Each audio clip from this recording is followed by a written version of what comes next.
This is the northeast area of False Creek. These are the Viaducts, Georgia and Dunsmuir. This is Science World, BC Place, Rogers Arena, SkyTrain. If you haven't already heard, the Georgia and Dunsmuir Viaducts are going to be taken down.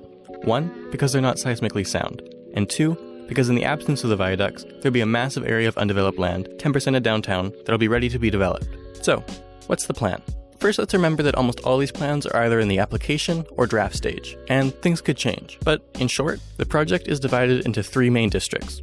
Events and entertainment, so the Stadia, which is apparently the plural of stadium, and the Plaza of Nations Concord Pacific area. Then there's the Park District, which would be an extension of the redesigned Annie Livingston Park all the way to the water and Science World. And the Main Street District, or Hogan's Alley, which I'm told, before the viaducts were built and the residents were relocated, was the cornerstone of Vancouver's black community, but right now is just an awkward and unwelcoming divide between Chinatown, Strathcona, and City Gate. And it's kind of like a 4th mini-project within all these districts, the roads, which are getting a complete reworking. So right now, the system works like this. Georgia turns into a one-way street at Cambie and carries eastbound traffic on the viaducts to Pryor Street, while the Dunsmuir Viaduct takes in westbound traffic from Pryor and Union Streets. Expo takes westbound traffic from Quebec to Cambie, wrapping around the north side of the Stadia. Pacific goes the other way, taking eastbound traffic from Cambie to Quebec, while staying closer to the water. So here's the new plan. Georgia won't turn into a one-way street or overpass, and will instead intersect with Pacific Boulevard. Pacific will become a two-way street, carrying east and westbound traffic. Its path will change to take over parts of Expo. Expo will remain a one-way street that encircles the entertainment district. Dunsmuir will end somewhere in here, and a small portion of the viaduct will form an elevated parkway. We'll talk more about that later. Carroll Street will be straightened out and will become a pedestrian promenade that runs through the center of the new park. The no man's land of Quebec and Main Street will be developed into a new Hogan's Alley. These are the new streets, these are the old. New, old, new, old, new. The city says that these roads currently are only running at a fraction of their capacity, and so this new system will be able to accommodate 100% of the traffic. But I'll let you decide what you think, okay? Okay, let's get to the park.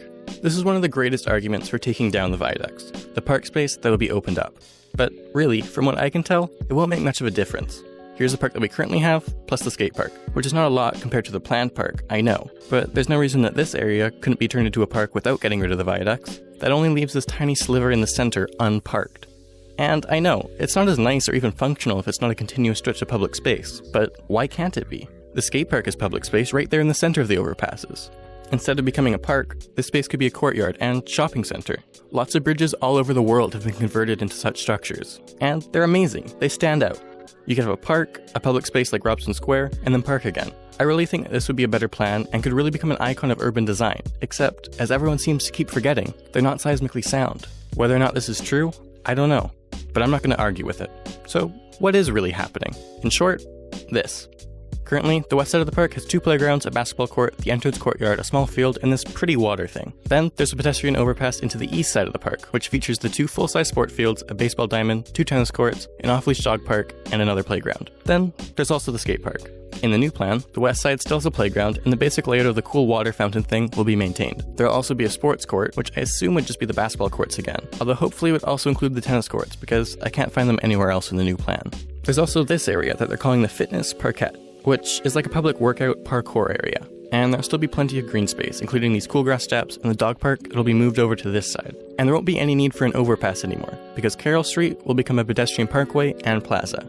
No more cars. The west side will still have the 2 sports fields, though they'll be slightly offset to allow for a plaza on the northeast side. But there's no sign of a baseball diamond here. But if this is going to be an artificial turf, which I'm sure it will be, there's no reason that lines for a practice diamond couldn't be integrated.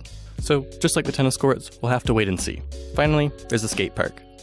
Okay, now let's talk about the south side of the park, which right now is just a parking lot. To get there from the north side, you can either cross the newly rerouted Pacific Boulevard from the Carroll Walkway, or, also from the walkway, you can take a pedestrian overpass that takes you above the street, the SkyTrain, and the Dunsmuir Elevated Parkway, landing you right in the heart of the south side. Wait, Elevated Parkway you say that I say? Yes, I do say. Just like the world-famous New York Highline Park, Vancouver will get its very own Dunsmuir Elevated Park. To which I say, awesome. The elevated park will start at around the Pacific Boulevard Quebec Street intersection, slipping underneath the new Carroll pedestrian overpass, before getting high enough to connect with Dunsmuir again. It'll have a series of lookout points and seating areas, bikeways and walkways, and will connect to the ground at the start of the ramp, along the surrounding Meadow Hill, and at the steps, just on the other side of the Carroll overpass. Basically, it'll be like a crazy Minecraft map / Marble Run setup. I'm a fan. On the south side will be a series of gardens, a really big seasonal garden, which aims to be pretty all year round, the picnic gardens, and the wetland gardens. In the area of the Creekside Park, there will be this nice covered pavilion, 2 playgrounds, and the Great Lawn, which is a giant grass field, kind of like the Creekside Park that's already there, which will also be replaced by the Creekside Lawn. Both of these lawns and most of the park will jut out over the creek, forming a small dock on the end. And more importantly, these really nice beach spaces are formed in between the football-shaped docks. I also really appreciate that instead of just filling this area with beach sand, they plan to create a really nice gradient from concrete urban parkland into nature here. It's beautiful, and even better yet, the eastern one will actually become an intertidal marsh. I approve. And right on over to the west side of the waterfront will be the False Creek Crescent, a nice place to sit down on urban furniture, relax, and enjoy the park. So I hope you liked part 1, where we went through the basic layout and outline of the districts in the plan, and then went in depth into the details of the park. And I hope to see you again in part 2, where we'll talk more about developments in the Northeast False Creek from the entertainment district, including the Plaza of Nations, Park Vancouver, all the way over to Hogan's Alley. I'd also like to mention that I've launched a Patreon for this channel, where if you'd like to, you can donate money to this project on a monthly basis. Some of the perks include on-screen credits at the end of every video, the ability to vote on the topics of the videos, and early access. If you don't want to or can't afford to, that's no problem at all. These videos will always be free, and the time that you take out of your day to watch and discuss these videos and topics with me will always be more valuable than any donation you could ever give. So if you can donate and that's something you'd like to do, then there's a Patreon all set up to do that. If not, a comment down below would be appreciated just as much. Thanks again.